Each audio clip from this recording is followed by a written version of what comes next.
안녕하세요. 감정 약국입니다. 오늘도 감정이 복잡한 당신의 마음에 작은 처방을 전해드립니다. 오늘의 감정은 집착입니다. 사랑하는 사람을 쉽게 잊지 못하고 상대의 연락 하나에 하루 종일 기분이 바뀌고 어디에 있는지 무슨 생각을 하는지 계속 궁금하고 심지어 상대가 내 삶에서 사라졌는데도 그 사람의 흔적을 붙잡고 있는 나. 혹시 지금 그런 감정 속에 계신가요? 많은 사람들이 집착을 나쁜 감정 혹은 유치하거나 미성숙한 감정이라고 생각합니다. 하지만 사실 집착은 단순한 애정의 문제가 아닙니다. 그 뿌리는 외로움과 불안, 그리고 아주 오래된 상처에서 시작됩니다. 1. 집착은 약한 마음이 아닙니다.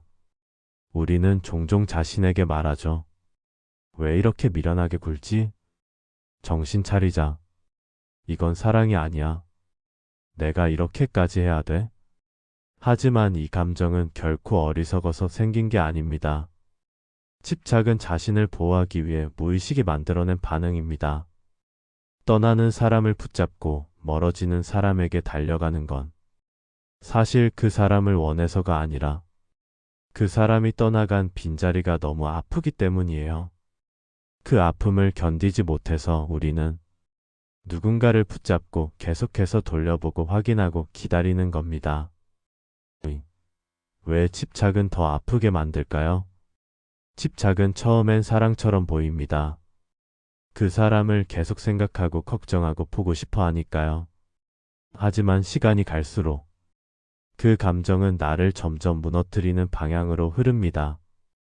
왜냐하면 집착의 중심엔 상대가 아니라 나가 있기 때문이에요. 정확히 말하면 나는 그 사람 없이는 의미가 없다. 그 사람을 잃으면 나는 아무것도 아니다. 이런 무의식적인 믿음이 깔려있기 때문입니다. 그래서 그 사람이 나를 어떻게 대하든 심지어 나를 아프게 하더라도 놓지 못하고 끝내지 못하고 계속해서 되풀이되는 감정 속에 머물게 됩니다. 3. 집착은 치유가 필요한 감정이에요. 많은 분들이 상담에서 이렇게 말합니다. 그 사람을 잊고 싶은데 왜 자꾸 생각나요? 이미 끝난 관계인데 왜 놓지를 못하죠? 탑도 없는데 왜 기다리고 있는 거예요? 그건 당신이 나약해서가 아니라 당신 마음이 지금 너무 아프기 때문이에요. 마음이 다쳤을 때 우리는 감정을 통해 도움을 요청합니다. 외롭고 불안하고 무력할 때 그 감정은 우리에게 말을 거는 거예요. 나 지금 좀 봐줘. 나 너무 힘들어. 제발 나 좀 돌봐줘. 그 마음을 무시하거나 밀어내면 더 커지기만 합니다.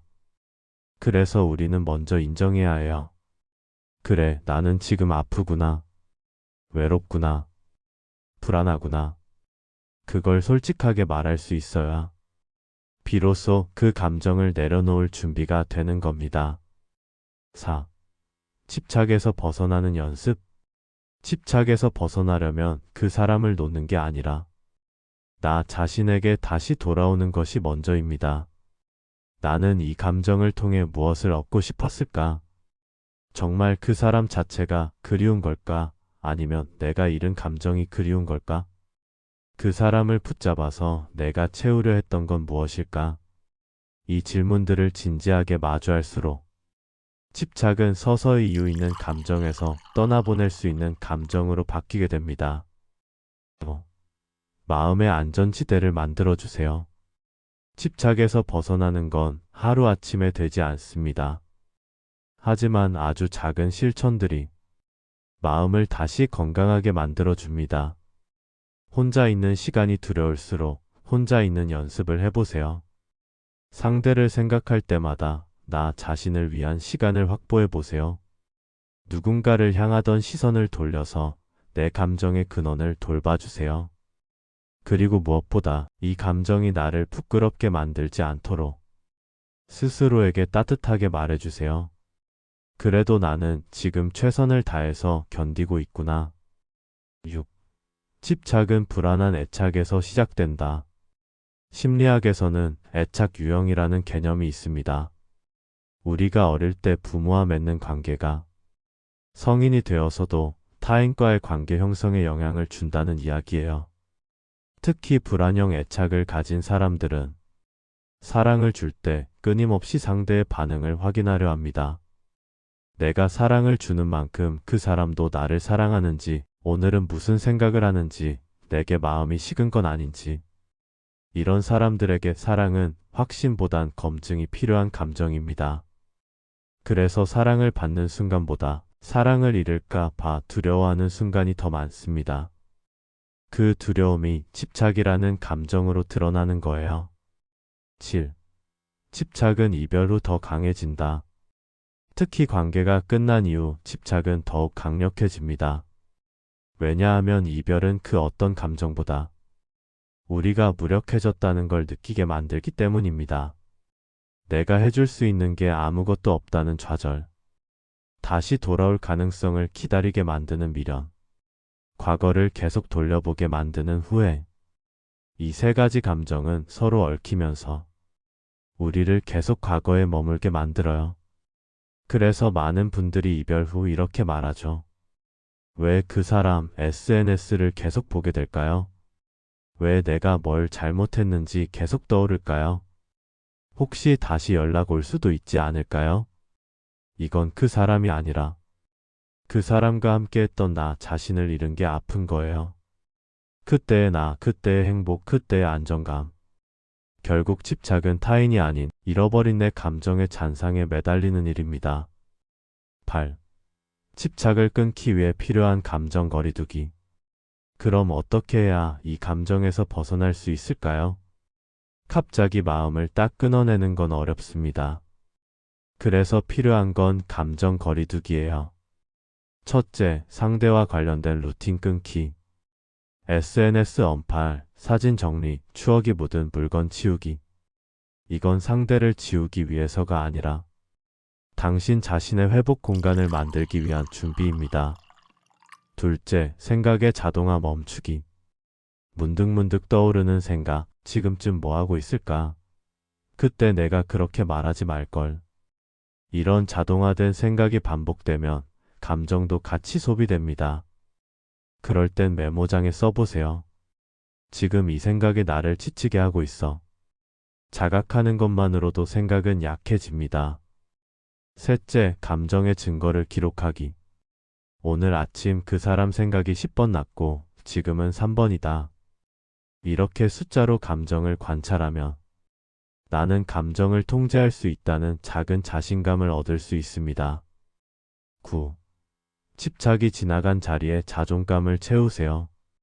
집착이 무서운 이유는 그 감정이 나를 비워버린다는 점입니다. 집착에 빠지면 우리는 끊임없이 상대 중심으로 생각하게 돼요. 나는 그 사람에게 괜찮은 사람이었을까? 그 사람은 지금 날 어떻게 생각할까? 혹시 내가 더 잘했으면 달라졌을까? 하지만 중요한 건 그 사람이 당신을 어떻게 생각하든 당신의 가치가 바뀌는 건 아니라는 사실입니다.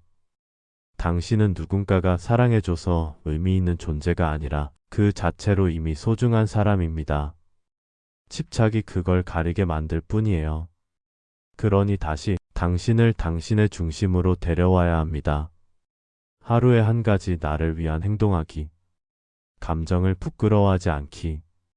나를 좋아해주는 사람들과 함께 있는 시간 늘리기. 그렇게 하나씩 자존감을 채워갈 때 집착은 조금씩 자리를 내어줍니다. 10.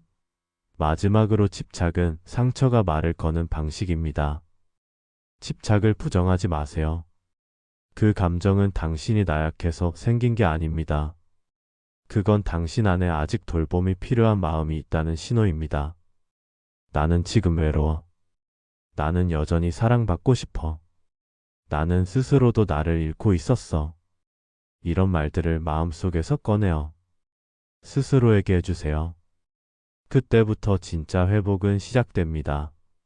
누군가를 붙잡지 않아도 당신의 감정은 천천히 편안해질 수 있습니다. 붙잡지 않아도 괜찮은 사람, 그게 당신이에요. 오늘 감정 약국은 여기까지입니다. 당신의 감정이 아플 때 그 마음을 대신 들어줄 누군가가 필요할 때 언제든 이곳을 찾아오세요. 우리는 모두 조금씩 아프고 조금씩 나아가고 있는 중이니까요. 다음 진료 때 뵙겠습니다. 안녕하세요. 감정약국입니다. 오늘도 감정이 복잡한 당신의 마음에 작은 처방을 전해드립니다. 오늘의 감정은 집착입니다. 사랑하는 사람을 쉽게 잊지 못하고 상대의 연락 하나에 하루 종일 기분이 바뀌고 어디에 있는지 무슨 생각을 하는지 계속 궁금하고 심지어 상대가 내 삶에서 사라졌는데도 그 사람의 흔적을 붙잡고 있는 나. 혹시 지금 그런 감정 속에 계신가요? 많은 사람들이 집착을 나쁜 감정 혹은 유치하거나 미성숙한 감정이라고 생각합니다. 하지만 사실 집착은 단순한 애정의 문제가 아닙니다. 그 뿌리는 외로움과 불안, 그리고 아주 오래된 상처에서 시작됩니다. 1. 집착은 약한 마음이 아닙니다. 우리는 종종 자신에게 말하죠. 왜 이렇게 미련하게 굴지? 정신 차리자. 이건 사랑이 아니야. 내가 이렇게까지 해야 돼? 하지만 이 감정은 결코 어리석어서 생긴 게 아닙니다. 집착은 자신을 보호하기 위해 무의식이 만들어낸 반응입니다. 떠나는 사람을 붙잡고 멀어지는 사람에게 달려가는 건 사실 그 사람을 원해서가 아니라 그 사람이 떠나간 빈자리가 너무 아프기 때문이에요. 그 아픔을 견디지 못해서 우리는 누군가를 붙잡고 계속해서 돌려보고 확인하고 기다리는 겁니다. 왜 집착은 더 아프게 만들까요? 집착은 처음엔 사랑처럼 보입니다. 그 사람을 계속 생각하고 걱정하고 보고 싶어 하니까요. 하지만 시간이 갈수록 그 감정은 나를 점점 무너뜨리는 방향으로 흐릅니다. 왜냐하면 집착의 중심엔 상대가 아니라 나가 있기 때문이에요. 정확히 말하면 나는 그 사람 없이는 의미가 없다. 그 사람을 잃으면 나는 아무것도 아니다. 이런 무의식적인 믿음이 깔려있기 때문입니다. 그래서 그 사람이 나를 어떻게 대하든 심지어 나를 아프게 하더라도 놓지 못하고 끝내지 못하고 계속해서 되풀이되는 감정 속에 머물게 됩니다. 3. 집착은 치유가 필요한 감정이에요. 많은 분들이 상담에서 이렇게 말합니다. 그 사람을 잊고 싶은데 왜 자꾸 생각나요? 이미 끝난 관계인데 왜 놓지를 못하죠? 탑도 없는데 왜 기다리고 있는 거예요? 그건 당신이 나약해서가 아니라 당신 마음이 지금 너무 아프기 때문이에요. 마음이 다쳤을 때 우리는 감정을 통해 도움을 요청합니다. 외롭고 불안하고 무력할 때 그 감정은 우리에게 말을 거는 거예요. 나 지금 좀 봐줘. 나 너무 힘들어. 제발 나 좀 돌봐줘. 그 마음을 무시하거나 밀어내면 더 커지기만 합니다. 그래서 우리는 먼저 인정해야 해요. 그래, 나는 지금 아프구나. 외롭구나. 불안하구나. 그걸 솔직하게 말할 수 있어야 비로소 그 감정을 내려놓을 준비가 되는 겁니다. 4. 집착에서 벗어나는 연습. 집착에서 벗어나려면 그 사람을 놓는 게 아니라 나 자신에게 다시 돌아오는 것이 먼저입니다. 나는 이 감정을 통해 무엇을 얻고 싶었을까? 정말 그 사람 자체가 그리운 걸까? 아니면 내가 잃은 감정이 그리운 걸까? 그 사람을 붙잡아서 내가 채우려 했던 건 무엇일까? 이 질문들을 진지하게 마주할수록 집착은 서서히 이유 있는 감정에서 떠나보낼 수 있는 감정으로 바뀌게 됩니다. 마음의 안전지대를 만들어주세요. 집착에서 벗어나는 건 하루아침에 되지 않습니다. 하지만 아주 작은 실천들이 마음을 다시 건강하게 만들어줍니다. 혼자 있는 시간이 두려울수록 혼자 있는 연습을 해보세요. 상대를 생각할 때마다 나 자신을 위한 시간을 확보해보세요. 누군가를 향하던 시선을 돌려서 내 감정의 근원을 돌봐주세요. 그리고 무엇보다 이 감정이 나를 부끄럽게 만들지 않도록 스스로에게 따뜻하게 말해주세요. 그래도 나는 지금 최선을 다해서 견디고 있구나.